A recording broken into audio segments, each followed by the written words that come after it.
I'd like to invite you to close your eyes. Imagine yourself standing outside the front door of your home. I'd like you to notice the color of the door, the material that it's made out of. Now, visualize a pack of overweight nudists on bicycles. They are competing in a naked bicycle race, and they are headed straight for your front door. I need you to actually see this. They are pedaling really hard, they're sweaty, they're bouncing around a lot, and they crash straight into the front door of your home. Bicycles fly everywhere, wheels roll past you, spokes end up in awkward places.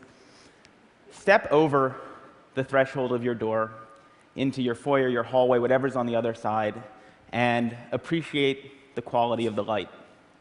The light is shining down on Cookie Monster. Cookie Monster is waving at you from his perch on top of a tan horse. It's a talking horse. You can practically feel his blue fur tickling your nose. You can smell the oatmeal raisin cookie that he's about to shovel into his mouth. Walk past him. Walk past him into your living room. In your living room, in full imaginative broadband, picture Britney Spears. She is scantily clad, she's dancing on your coffee table, and she's singing "Hit Me Baby One More Time." And then follow me into your kitchen. In your kitchen, the floor has been paved over with a yellow brick road, and out of your oven are coming towards you Dorothy, the Tin Man, the Scarecrow, and the Lion from The Wizard of Oz, hand in hand, skipping straight towards you. Okay. Open your eyes. I want to tell you about a very bizarre contest that is held every spring in New York City.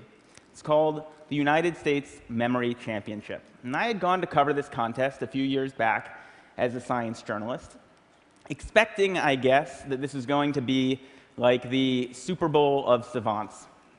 This was a bunch of guys and a few ladies, widely varying in both age and hygienic upkeep.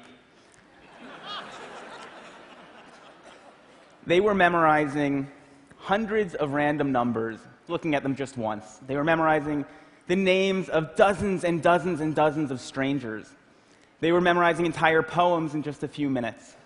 They were competing to see who could memorize the order of a shuffled pack of playing cards fastest. And I was like, this is unbelievable. These people must be freaks of nature. And I started talking to a few of the competitors. This is a guy called Ed Cook, who had come over from England, where he had one of the best trained memories. And I said to him, Ed, when did you realize that you were a savant? And Ed was like, I'm not a savant. In fact, I have just an average memory. Everybody who competes in this contest will tell you that they have just an average memory. We've all trained ourselves to perform these utterly miraculous feats of memory using a set of ancient techniques invented 2,500 years ago in Greece, the same techniques that Cicero had used to memorize his speeches, that medieval scholars had used to memorize entire books. And I was like, whoa, how come I never heard of this before? And we were standing outside the competition hall, and Ed, who is a wonderful, brilliant, but somewhat eccentric English guy, says to me, Josh, you're an American journalist. Do you know Britney Spears? I'm like, what? No, why? Because I really want to teach Britney Spears how to memorize the order of a shuffled pack of playing cards on US national television. It will prove to the world that anybody can do this.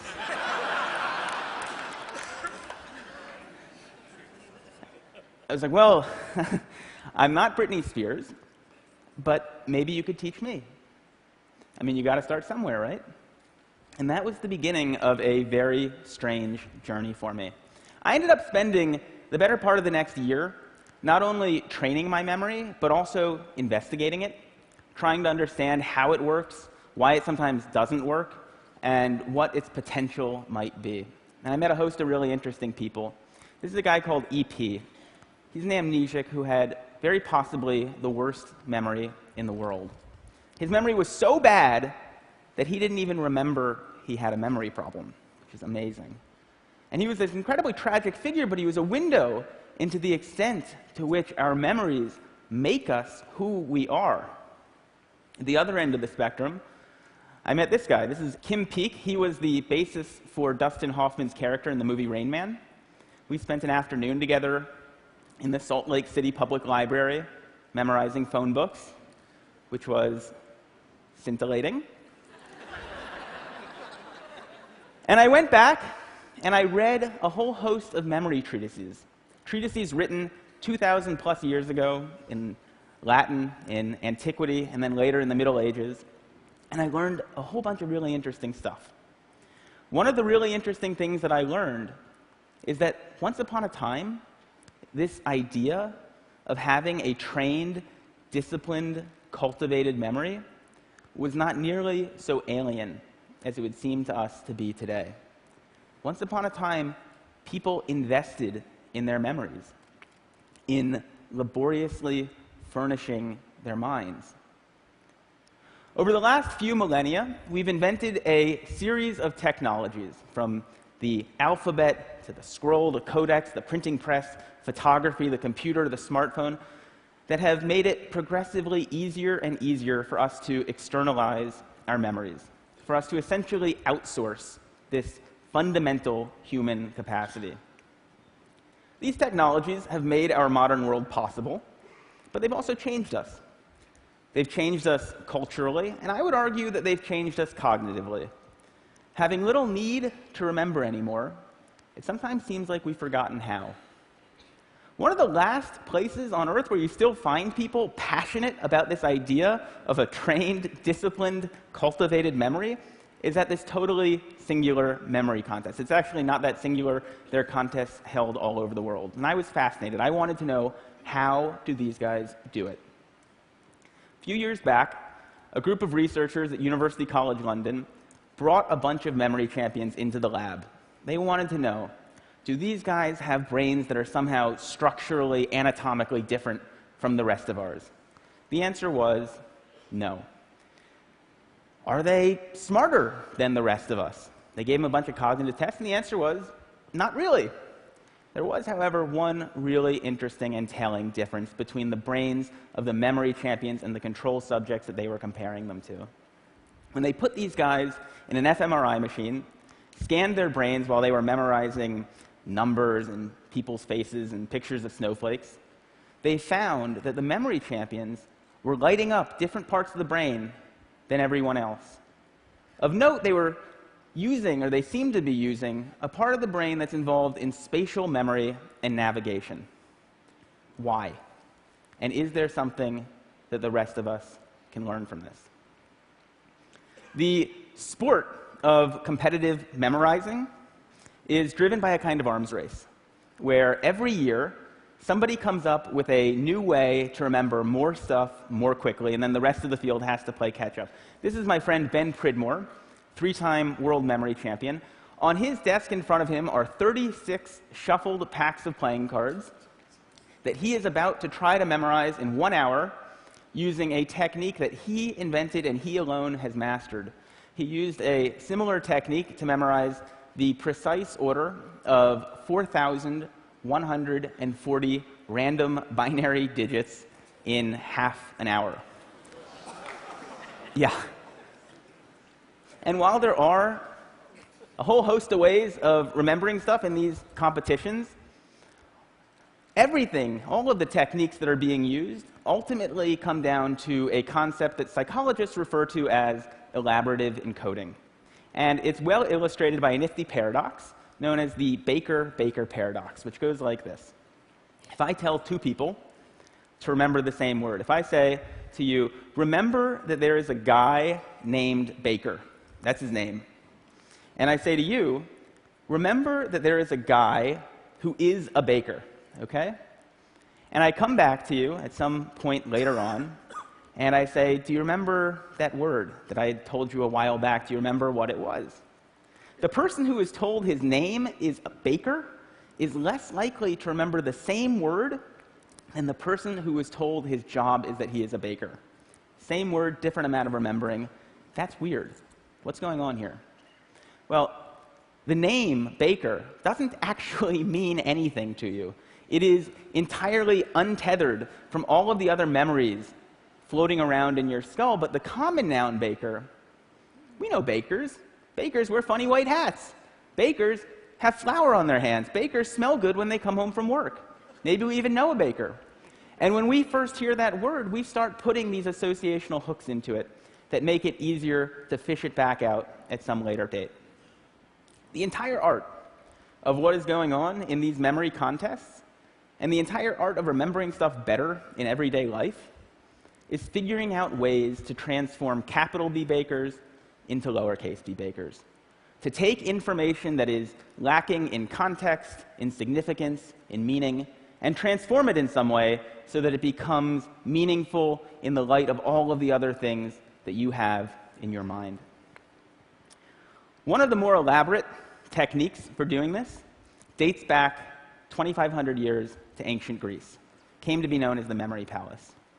The story behind its creation goes like this. There was a poet called Simonides who was attending a banquet.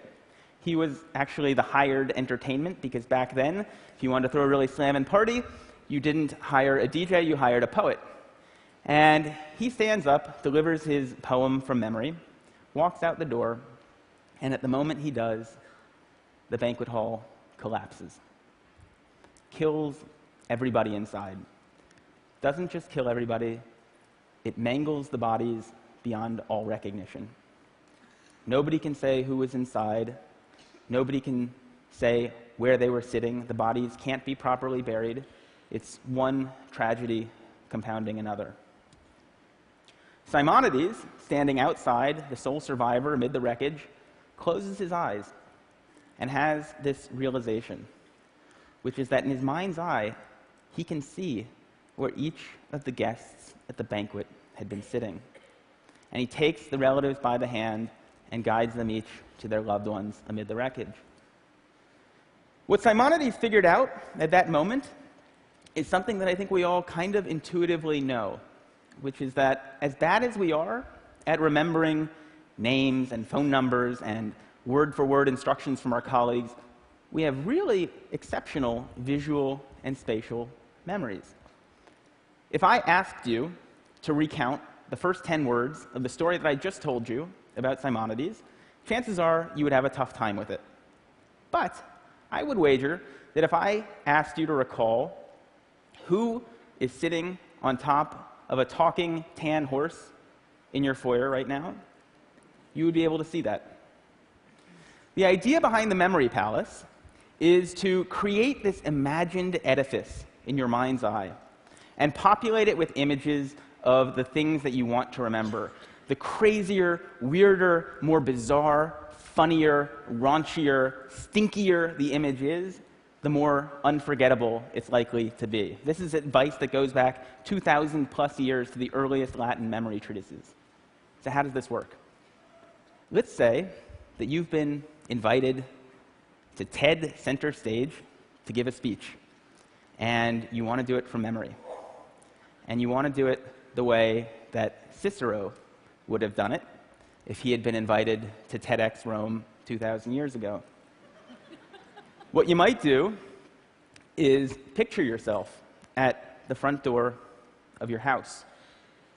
And you'd come up with some sort of an absolutely crazy, ridiculous, unforgettable image to remind you that the first thing you want to talk about is this totally bizarre contest. And then you'd go inside your house, and you would see an image of Cookie Monster on top of Mr. Ed. And that would remind you that you want to then introduce your friend Ed Cook. And then you'd see an image of Britney Spears to remind you of this funny anecdote you want to tell. And you'd go into your kitchen, and the fourth topic you were going to talk about was this strange journey that you went on for a year, and you'd have some friends to help you remember that.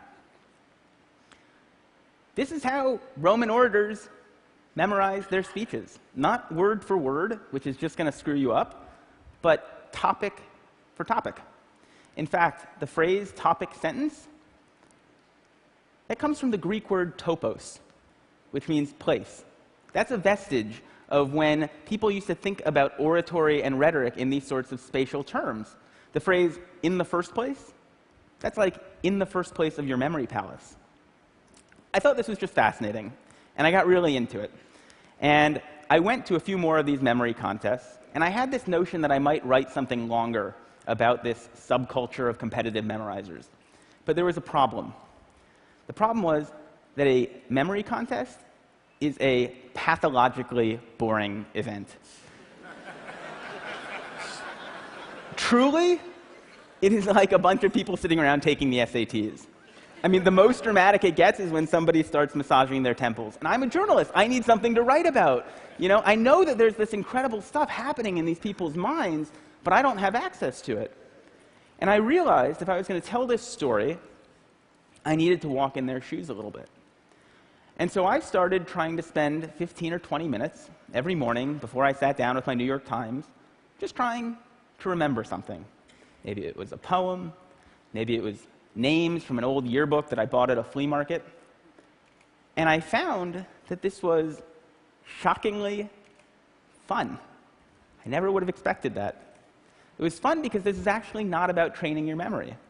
What you're doing is you're trying to get better and better and better at creating, at dreaming up these utterly ludicrous, raunchy, hilarious, and hopefully unforgettable images in your mind's eye. And I got pretty into it. This is me wearing my standard competitive memorizers training kit. It's a pair of earmuffs and a set of safety goggles that have been masked over, except for 2 small pinholes, because distraction is the competitive memorizer's greatest enemy. I ended up coming back to that same contest that I had covered a year earlier, and I had this notion that I might enter it, sort of as an experiment in participatory journalism. It'd make, I thought, maybe a nice epilogue to all my research. Problem was, the experiment went haywire. I won the contest, which really wasn't supposed to happen.